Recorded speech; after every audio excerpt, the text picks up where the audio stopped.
नमस्कार दोस्तों, मैं सुधा स्वागत करती हूँ आपका मेरे यूट्यूब चैनल पे। तो फ्रेंड्स, कैसे हैं आप लोग? आई होप आप लोग अच्छे होंगे। तो आज मैं आप लोगों के लिए बहुत ही यूज़फुल वीडियो लेके आई हूँ। जिन लोगों को भी धनतेरस से संबंधित जानकारी चाहिए वो आपको इस वीडियो में मिल सकती है। तो वीडियो को पूरा देखिएगा और नए हैं चैनल पे तो सब्सक्राइब कर लीजिए और बेल आइकन प्रेस कर लीजिए। वीडियो अच्छी लगे तो लाइक शेयर करना बिल्कुल ना भूलें। तो चलिए वीडियो स्टार्ट करते हैं।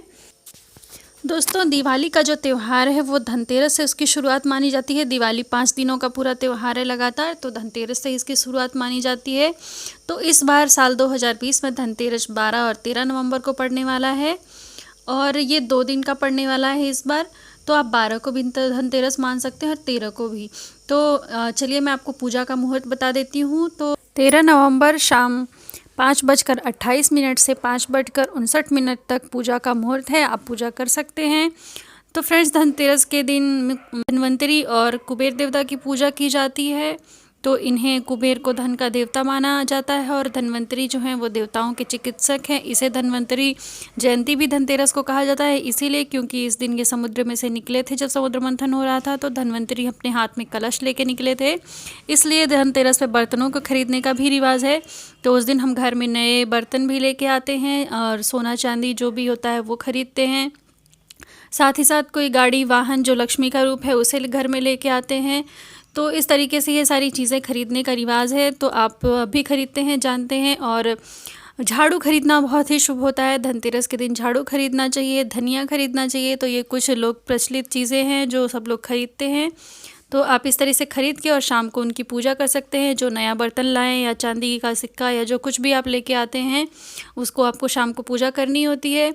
तो धनतेरस की पूजा की विधि मैं आप लोगों को बता देती हूँ कि जो भी चीज़ें आप लेके आए हैं खरीद करके एक पाटा बिछाएं, उस पर लाल कपड़ा बिछाएं और उस पर गणेश जी की प्रतिमा स्थापित करें और उसके दाएं तरफ से कुबेर, लक्ष्मी और इंद्र देवता, धन्वंतरी की फ़ोटो या मूर्ति जो भी हो उसको रखें।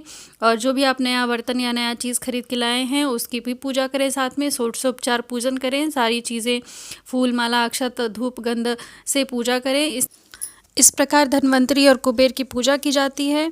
दोस्तों, साथ ही साथ धनतेरस के दिन यमराज का दीपदान करने की भी प्रथा है और इसकी भी मैं आप लोगों की विधि बता देती हूँ कि आपको यमराज का दिया कैसे देना है। तो फ्रेंड्स, यमराज के दिया बनाने के लिए सबसे पहले एक आटे की लोई बना लें, थोड़ा गीला नहीं, टाइट सा आटा का गोली बनाएं और उसे लोई बना के उसका दीपक बनाएं। 4 मुँह वाला दीपक बनाएं, उसमें 4 बाती लगाएं और आप उसमें सरसों का तेल डाल करके उसका दीपक जलाएं। दक्षिण दिशा की तरफ आपको ये मुख दक्षिण दिशा की ओर दिए का करके आपको ये दीपक जलाना है।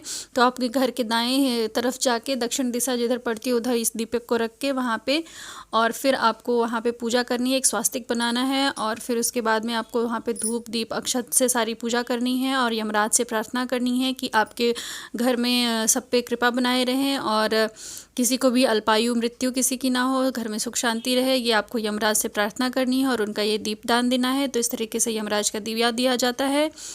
तो साथ ही साथ मैं आपको इसकी कथा भी बता देती हूँ कि यमराज को ये दिया क्यों दिया जाता है। तो फ्रेंड्स, एक राजा थे, उनके जो ज्योतिषी थे उन्होंने उनको बताया कि आपके पुत्र का जब विवाह होगा तो विवाह के 4 दिन बाद ही उसकी मृत्यु हो जाएगी। तो राजा इस चीज़ से डर गए और उन्होंने कभी अपने बेटे का विवाह नहीं होने दिया और उन्हें कभी भी हमेशा स्त्रियों से दूर रखा करते थे। हमेशा ध्यान देते थे कि कभी वो स्त्रियों के आसपास उनके ना रहें। तो इस तरीके से वो अपने बेटे को हमेशा रखते थे। तो एक दिन उनके बेटे छुप करके उनसे किसी जंगल में चले गए और वहाँ जाके रहने लगे। वहाँ जंगल में उनको एक स्त्री मिली जिसको देख कर उन्हें प्रेम हो गया और उन्होंने उससे शादी कर ली।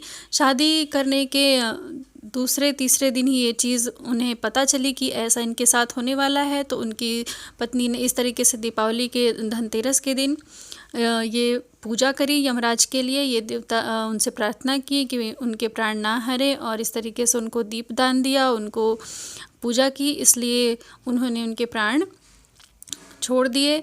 तो इस तरीके से ये प्रचलन में आया कि पूजा इसलिए यमराज की जाती है। तो इस तरीके से हम दीपदान करते हैं यमराज को। तो ये चीज़ें हो गई धनतेरस के बारे में। तो फ्रेंड्स, आपको ये वीडियो कैसी लगी है आप ज़रूर बताइएगा। वीडियो थोड़ी भी यूज़फुल लगी है तो मेरी वीडियो को लाइक शेयर करना बिल्कुल भी मत भूलिएगा। जल्द ही मिलूँगी आपको नेक्स्ट वीडियो में, तब तक के लिए thank you so much, bye bye.